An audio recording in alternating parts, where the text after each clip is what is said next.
Hi guys, I have some really cool news to share with you guys, and that is I am now a romance book addict. Yes, you heard it right. Please take a look at my shelves. I have fiction, fantasy, literature, but I don't have anything in the romance genre. And I have changed because this month my husband has been very busy. So I've been trying to find my romance from my paper friends, and my paper friends have been great, okay? They're great. Don't tell him. Don't tell him. They've been great. So let's talk about 4 books that I've just read that have made me want to read 4 more books in romance. We're going to talk about 8 books total. Maybe you know them, and I'm sure you know some of them, but we're going to go through this together and prepare to find some good reads. So the first book is Normal People. What is left to say about this book? It's on Hulu. You've probably watched it. You probably read the book. You probably know everything about this book even better than I do. Marianne and Connell, where do I get started? These Irish young people, from high school to college, these books takes us through their lives. They fall in and out of love, come into each other's lives and into each other's orbits, and change each other for the better or the worse.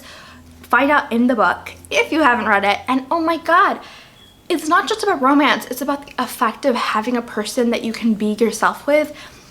That beautifulness of youth, of what happens when someone accepts us as we are.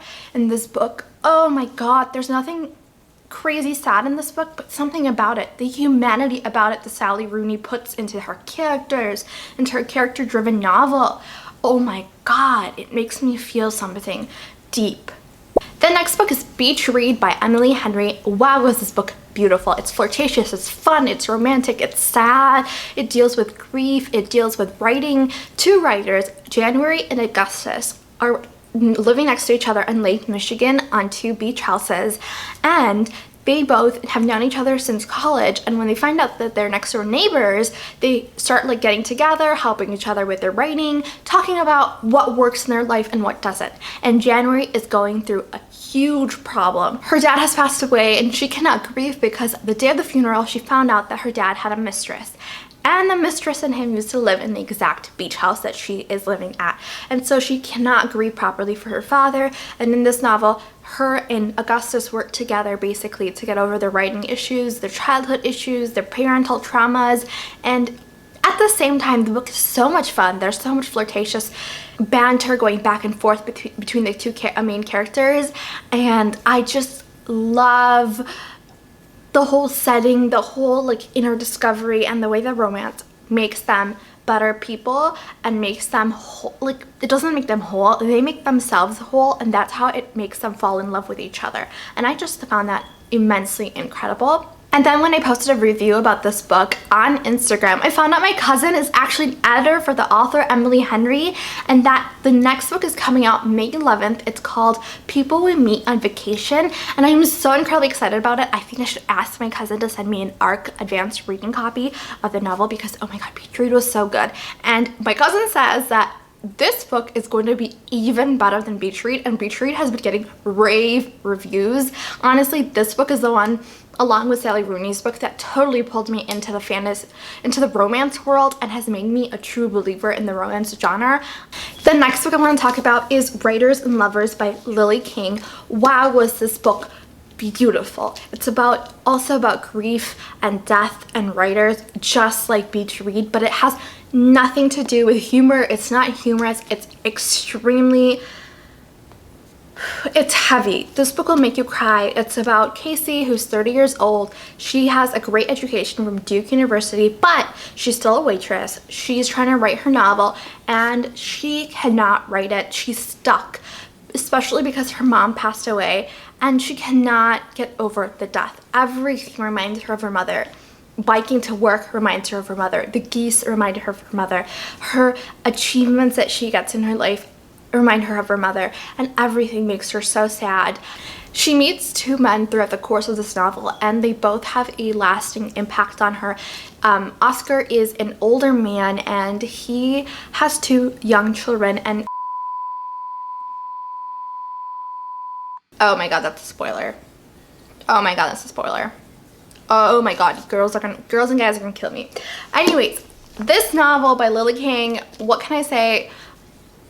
her romances are basically part of her life journey. That's how they're put out. It's not a romance as such, but it has romance is a way that Casey, the main character, grows, and I just find that so beautiful. Like, it doesn't make her who she is, but it adds a flavor and life lessons to her. It helps open up her creativity blocks, and I think that's the beauty about romance.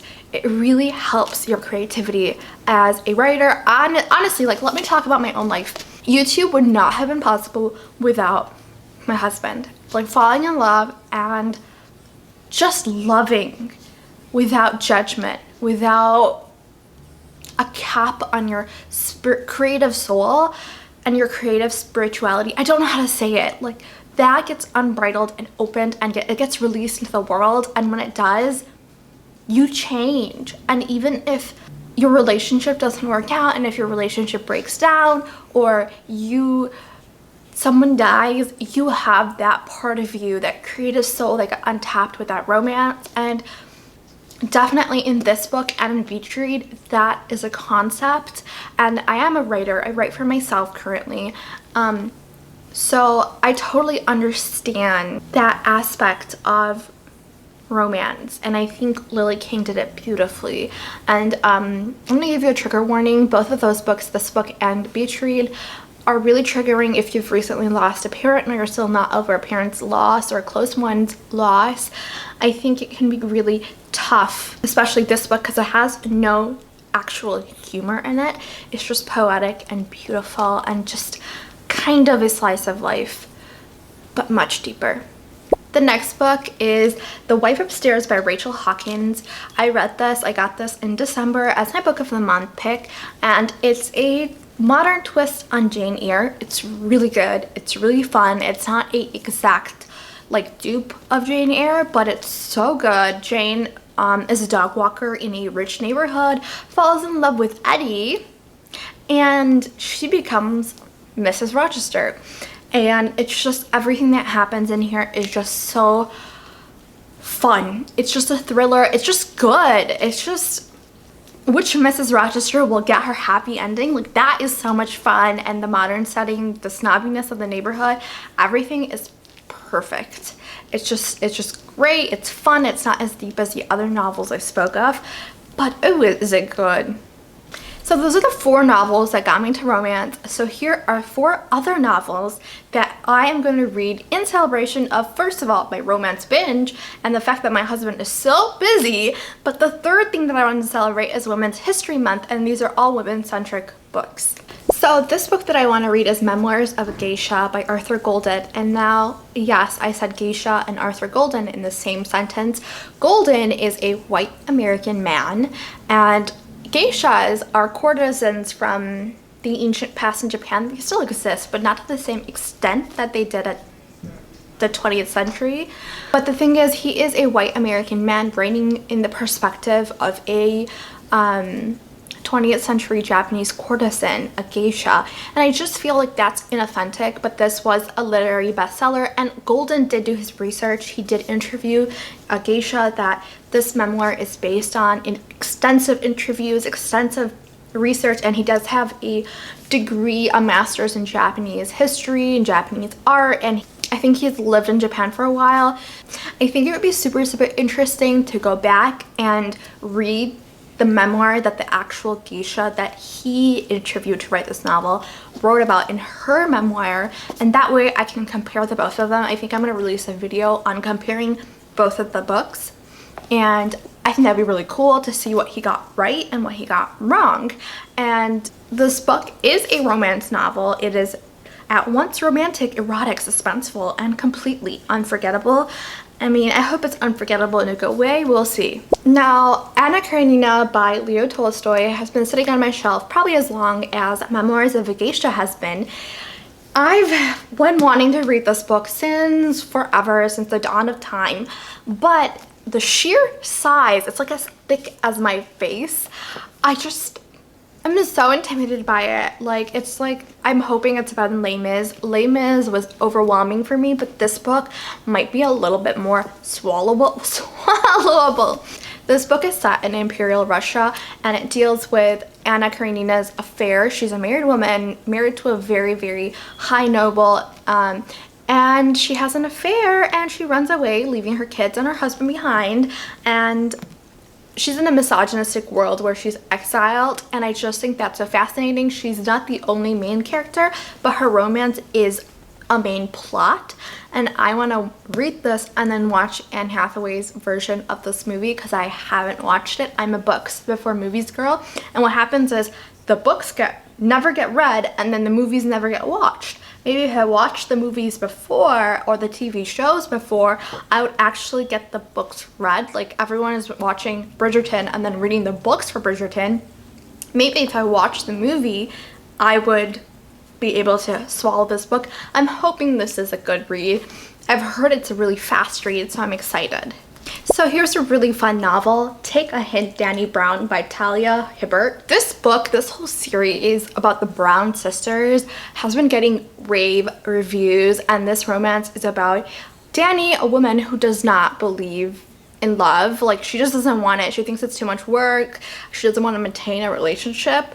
Instead, she wants a friendship with benefits, and she kind of gets that, but then she wants more, and this whole book is about that, and I think it's so much fun, and I just cannot wait to read it. This is my Kindle copy. Ugh, I'm just Kindle obsessed. I want to buy more hardcover copies. It's just nice to hold and show in the camera, but you know.